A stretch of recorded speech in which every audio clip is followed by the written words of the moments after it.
पता है, इतिहास में कुछ कहानियां सिर्फ किस्से नहीं होती।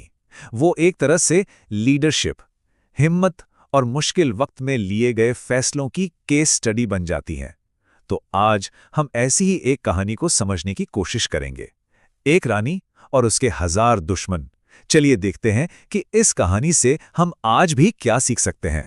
ये एक ऐसा सवाल है जो किसी भी लीडर के सामने खड़ा हो सकता है। सोचिए जरा, जब हर तरफ से घेराबंदी हो और सबसे बड़ा धोखा वहां से मिले जहां सबसे ज्यादा भरोसा था।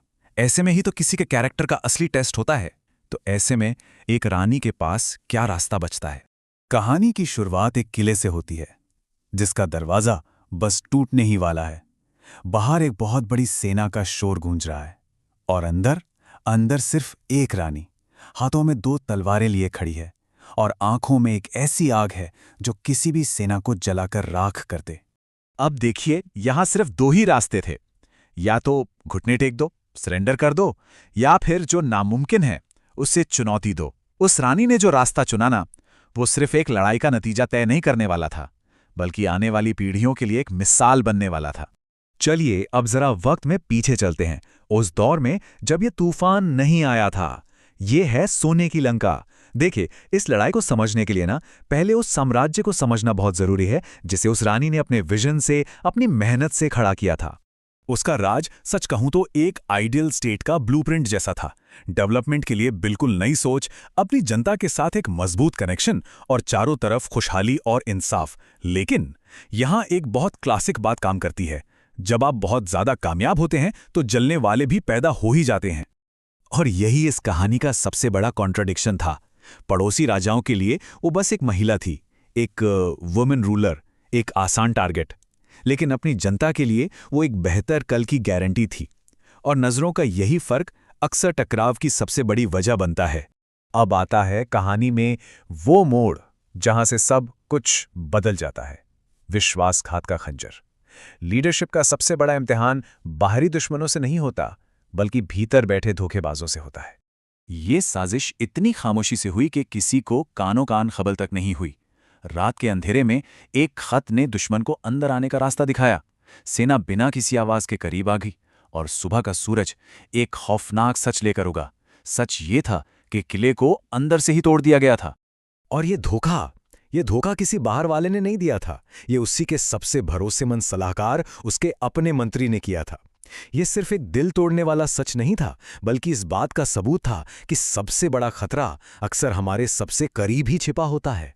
जब रानी का सामना उस मंत्री से हुआ तो उसने सिर्फ इतना कहा, रियासत मिट्टी से नहीं विश्वास से बनती है, और आज तुमने वही मिट्टी में मिला दिया। ये सिर्फ शब्द नहीं थे, ये टूटे हुए भरोसे की एक चीख थी।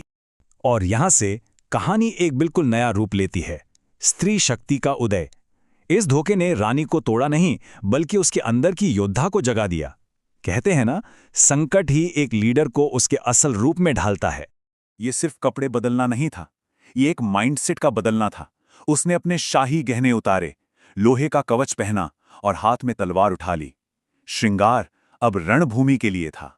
अपने मुट्ठी भर वफादार सैनिकों के सामने वो एक लीडर की तरह खड़ी हुई और बोली, दुश्मन के पास 1000 तलवारें होंगी, पर हमारे पास एक ही मकसद है, मातृभूमि। देखिए, उसने एक पर्सनल धोखे को एक कलेक्टिव मिशन में बदल दिया। यही तो महान लीडरशिप की पहचान है।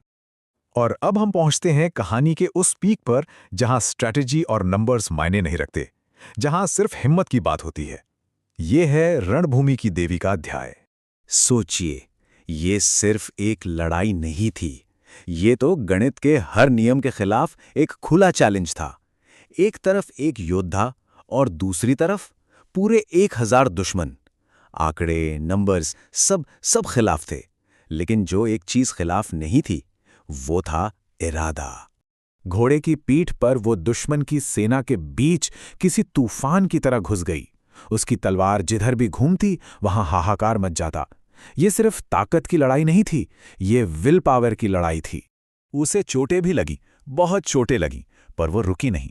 हर घाव उसके लिए एक मेडल जैसा था, जो उसकी हिम्मत का सबूत दे रहा था। और उसकी हर ललकार दुश्मन को ये एहसास दिला रही थी कि उनका सामना किसी इंसान से नहीं, एक जज्बे से हो रहा है। अब सवाल ये नहीं है कि उस लड़ाई में आखिर हुआ क्या। असली सवाल ये है कि वो रानी अपने पीछे क्या छोड़ गई। ये कहानी है उसकी अमर गाथा की। लड़ाई खत्म हुई, रानी का शरीर शायद रणभूमि में ही रह गया, लेकिन उसकी असली जीत तो दुश्मनों के चेहरे पर लिखे खौफ में थी। उन्होंने एक राज्य तो जीत लिया था, लेकिन एक हौसले से बुरी तरह हार गए थे। और यहीं से इस कहानी का सबसे बड़ा सबक मिलता है, एक ऐसा प्रिंसिपल जो कभी नहीं बदलता, कि असली जंग हथियारों या संख्या से नहीं, बल्कि हिम्मत और मजबूत इरादे से लड़ी जाती है, जिगरे से लड़ी जाती है। तो इस पूरी कहानी से क्या सीखने को मिलता है? पहली बात, महान लीडरशिप हमेशा जलन को जन्म देती है। दूसरी बात, सबसे बड़ा खतरा हमेशा भीतर से ही आता है।